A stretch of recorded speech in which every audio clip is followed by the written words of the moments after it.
Years ago, I watched my mother lose her job after developing carpal tunnel from repetitive data entry work. She had surgery and she was later let go. That moment really stuck with me. I remember thinking, there has to be a better way. That's what inspired me to create Connex, a tool that automates e-commerce accounting and operations so business owners can spend less time fixing spreadsheets and more time growing their companies. As we head into the holidays, in the new year, many e-commerce business owners are in overdrive, managing promotions, fulfilling orders, and trying to keep their books from falling behind. It's the busiest time of the year, but it's also one of the most important times to get your financial systems in order. That's exactly why I created Connex, a tool that automates e-commerce accounting and operations so business owners can spend less time on spreadsheets and more time focusing on what really matters, growing their business and planning for the year ahead. And that's why I'm excited to welcome today's guest. Rachel Dauchy is a highly experienced e-commerce accountant who helps online sellers streamline their finances, stay compliant, and make smarter decisions with real-time data. As a founder of Net Deposited, Rachel works with Shopify, Amazon, and multi-channel sellers to simplify their accounting systems and integrate tools like QuickBooks and inventory management software. Her mission is to help e-commerce businesses get accurate financials without the chaos so that they can start the new year with clarity and confidence. In today's holiday focus episode, we'll talk about the biggest mistakes e-commerce companies make during the holiday season related to accounting, when to move it from do-it-yourself bookkeeping with pen and paper to professional accounting, and how automation can eliminate tedious reconciliation work. Finally, how to close out the year strong and set up your books for success in 2026. If you sell online and you want to wrap up the year on a high note with clean, accurate books and clear path to growth, this episode is packed with practical insights from someone who's really been there. So Rachel, what type of clients do you work with and what common pain points do they receive? Well, I really like your introduction, and I would love to say that it's chaos-free, but I'm laughing because my day has definitely included just a little bit of chaos. I don't want to scare off anybody, but with this type of accounting, there's always just a little bit of chaos, but we're reducing it a lot. Mm-hmm. So good question. So I typically work with omni-channel sellers, and that usually means that they're on lots of different marketplaces and platforms, and we've got a lot of complexity going on. They either, manage some kind of inventory, or maybe they don't, but we still are dealing with a lot of complexity. Yeah, and I'm sure a lot of pain points that companies have during the accounting season, reconciliation. I mean, I have customers that have 4,000 or 5,000 orders in a weekend, and they're trying to insert those orders, one by one.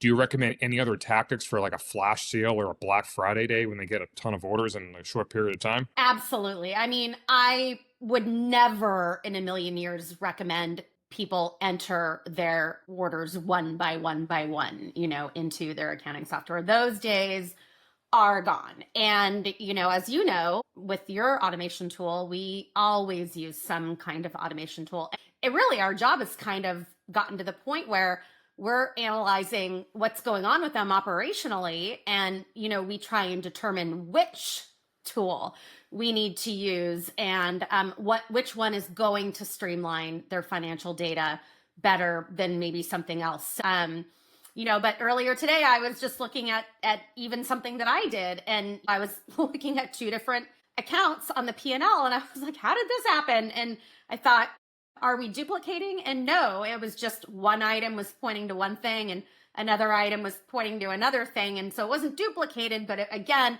just like another one of those really tricky things that, you really need to make sure that, if you're an e-commerce seller, increasing sales or increasing channels or, increasing complexity, you really want to work with somebody that is skilled and really knows what they're doing and really has the wherewithal to navigate these tools and really decide on something that's going to work. And speaking of things that are going to work, many sellers are relying on spreadsheets for years. My director of business development, Dora, and we were at a gala. We were at an event, and we met a woman sitting with us who was relying on pen and paper. Like literally had a book, and they were just drawing in the debits and credits for the journal entries. I said, how do you do your books? So you have 4 LLCs, and that's what we bumped into. And I was telling her, I'm like, you should use QuickBooks, and she's actually going to school to learn QuickBooks. Okay. I'm taking class on this. I do have to show you something funny. Even I will still draw out my debits and credits even to this day because I'm a very visual learner and sometimes I still have to kind of draw it out on my own just to kind of make sure I'm understanding where everything's going. But you're absolutely right. I mean, and especially if we're dealing with inventory, we don't want to be doing things like that. And good for her for going back to school and really learning how to understand QuickBooks,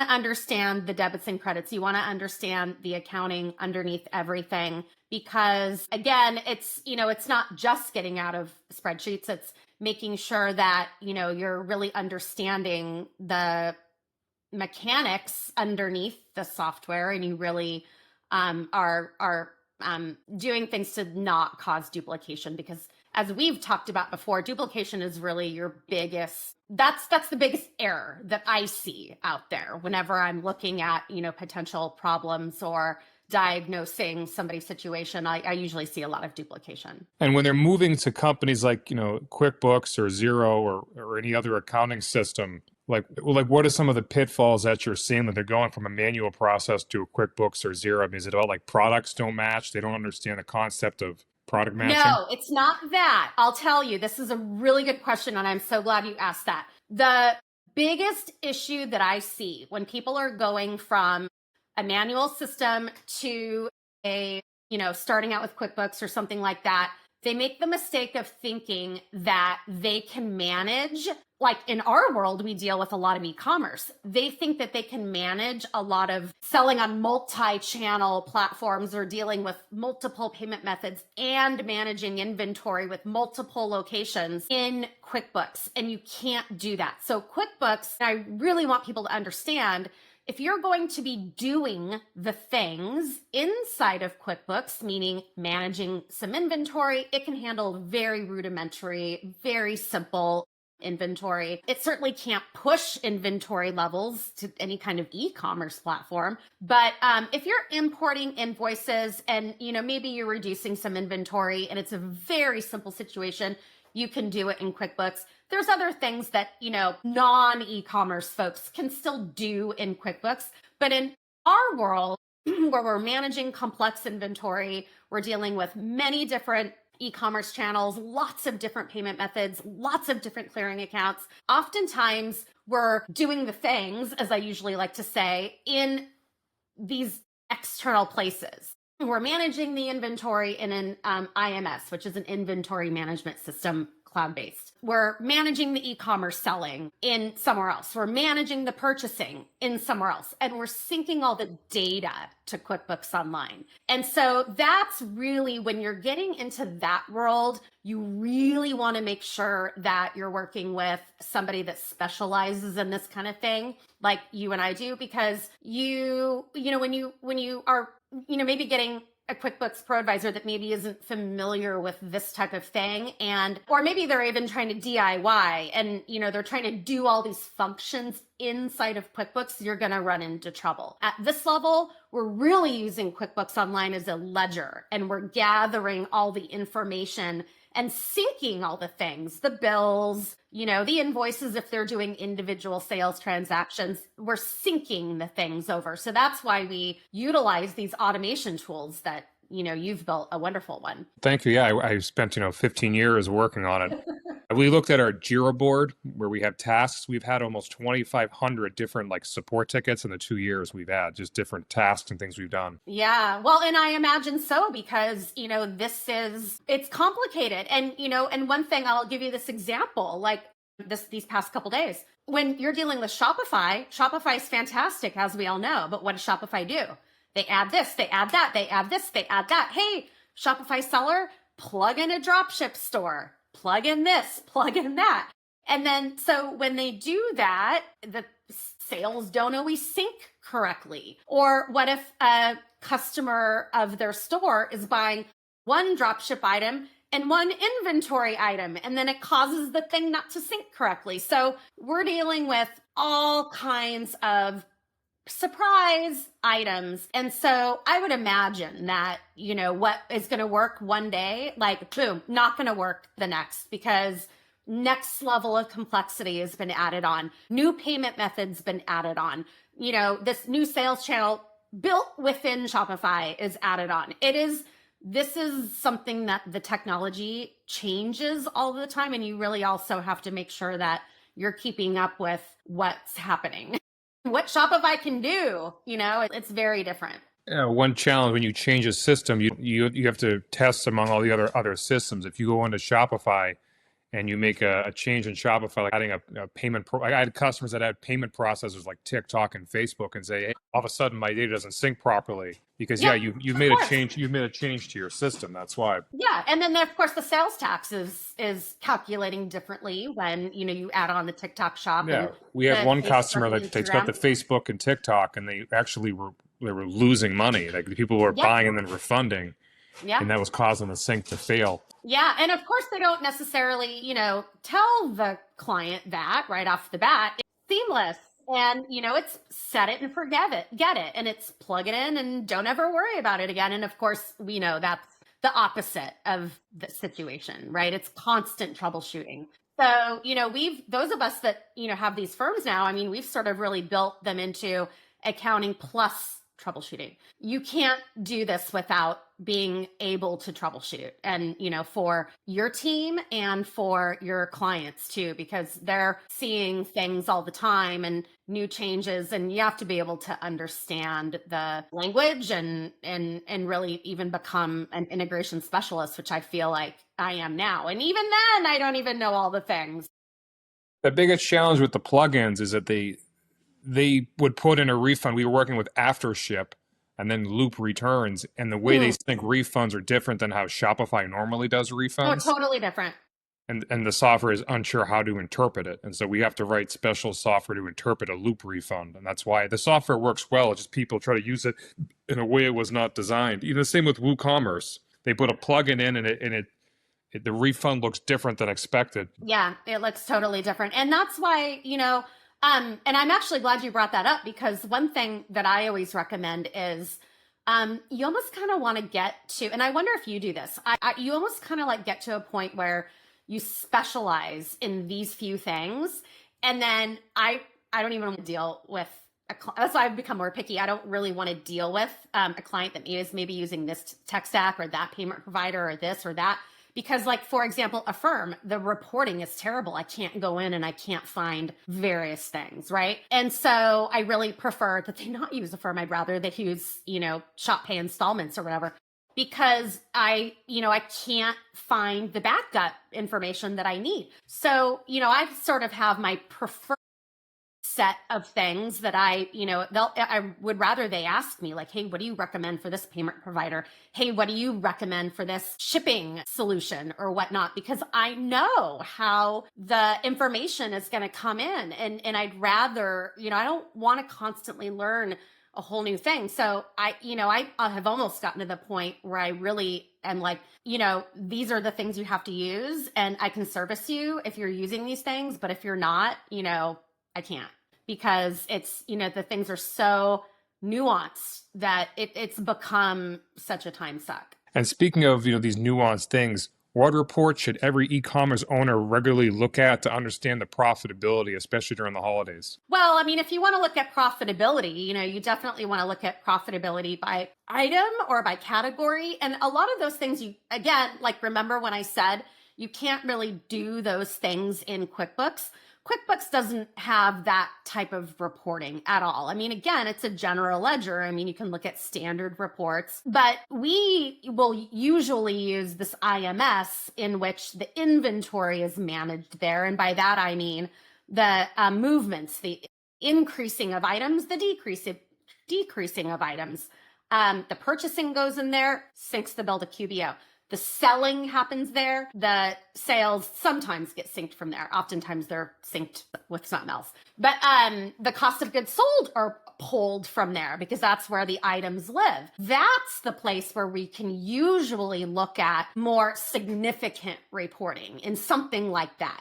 There's also all kinds of other neat purchasing apps, maybe like Settle or things like that, that can look at, profit margins and stuff in those things, COGS sold per category or whatever. those are the things that you want to look at. If you want to look at profitability by segment or by item, you can look at some of the reporting in Shopify. But guess what? Not everybody, that's not the place where a lot of people are doing all of their sales. I do have some clients that are wholesaling and selling on Shopify. So what they do is they actually put their wholesale invoices in Shopify. So like with draft orders. So then that way, all of the sales are getting captured in Shopify. And in that case, we can use the more sophisticated reporting, and we can look at profitability, and we can look at conversion rates and Here at things like Connex, we also that are have really important. an e-commerce analytics tool that aggregates all the data. So we have systems here that can aggregate data from a variety of channels like QuickBooks or Shopify and run the That's various reports. fantastic. Yeah, so that's what I meant. So like let's say you're using something like Sin7, which I'm a Sin7 partner, and so we'll manage the inventory in that, and it can handle more sophisticated reporting. It can go, okay, great, I've got these locations and I've got selling channels that are coming in, from wherever. And so you can consolidate all of those sales. And so you can look at profitability by channel, profitability by item. I like category too. You can look at profitability by category. Or if you're using a different kind of connector that isn't necessarily merging with the inventory like yours, then you can look at all the channels together, and then you can look at a dashboard that, can kind of analyze that profitability. But those things are really important to look at. And another thing is you also want to look at by day, right? Because the other thing is if somebody is kind of doing it the old fashioned way, they're going to their sales channel and they're pulling a report for the month and they're just posting one sales receipt for a month, which I know is kind of the way that people used to do it. Well, guess what? You're not getting that information by the day. So maybe you want to look at a tool like what you're offering with this consolidated data. Well, you obviously would want it by the day, right?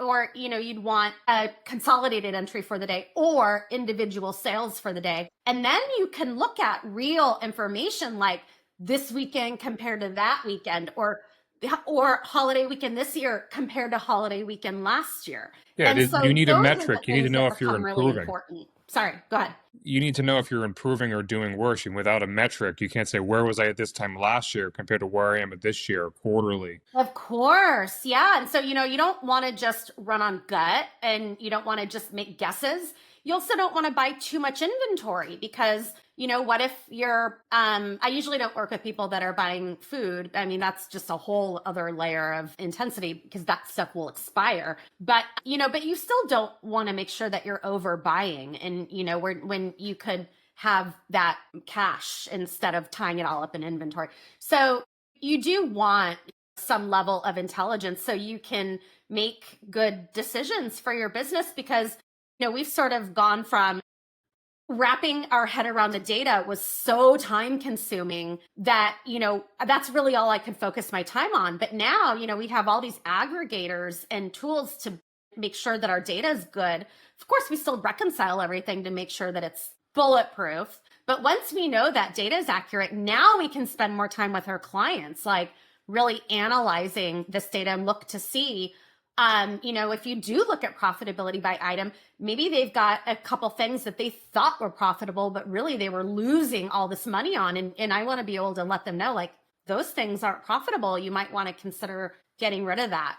So it's really, but my job has become way more meaningful because, those are the things that I'd rather spend my time on, rather than just looking back and, just talking about data. I would rather talk to my clients about, how they're going to grow their business.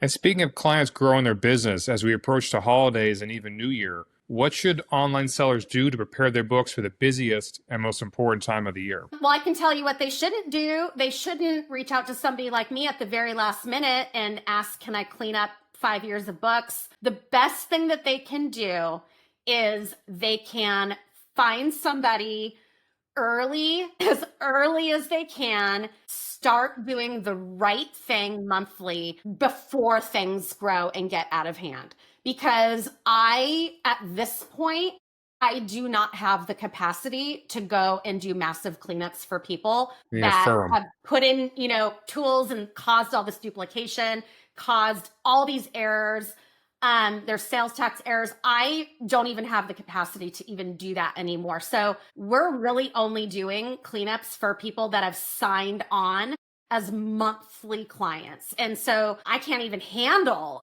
the amount of work that we've gotten anymore. So the best thing that they can do is get with a professional, somebody that doesn't really know QuickBooks, or not somebody that, really doesn't understand what's going on in this particular industry, but get a specialist that really understands this level of complexity and work with them monthly to make sure that you're doing everything correctly right from the get-go. That is going to save you thousands and thousands of dollars and hundreds of hours of wasted time. Yeah, even at Connex, we've had clients, hey, can you import all of last year? It's like we can't import thousands of orders like that, or import 2 years worth of data, and they want to stay for a month and then leave, and it's not Yeah, something we well, can do. actually, Joe, you can, but do you want to? No, because then guess what? Then you've imported all this stuff, you've reconciled it all, and then it's set up to continue doing that way, and then they just leave. And so that I don't even do that anymore for people. I'm like, I can import all that data, but I'm not going to do it and then reconcile it all so it's beautiful, and then you just leave. Yeah, well, And you're on a month to month. There's no commitment. I mean, that's yeah, the issue. What you ought to do is say, listen, there's an upfront charge of whatever it is to do the work, and then monthly to just maintain it for you. yeah. And actually, we changed our policy. Just at the end of the year, we now have put in place policies that we're going to start at the very beginning of the year. Well, we've already started this, but from now on, we will never do cleanups. We will only do, as part of their onboarding, we will go back and clean up whatever is necessary, but only as a part of their onboarding for becoming a regular client. That's it. Mhm. No more cleanups for people that just want it fixed for their taxes and buy. We're not doing it anymore. Yeah, I agree. I mean, some of these cleanups, like the best you can do is just a journal entry and say, this is as best as I can take you.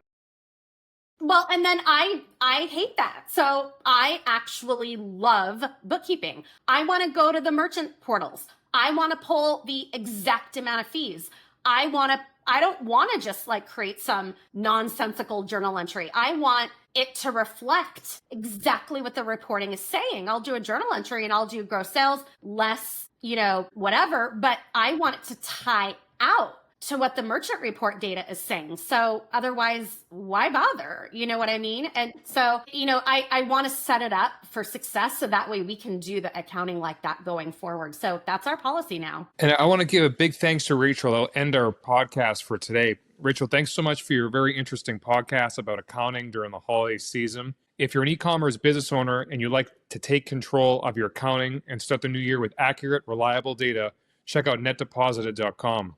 And if you Yeah, want to thank eliminate you. manual data entry and automate your e-commerce accounting, visit us at connexecommerce.com. Don't forget to like and subscribe to our podcast. See you later, Rachel. Bye, Joe.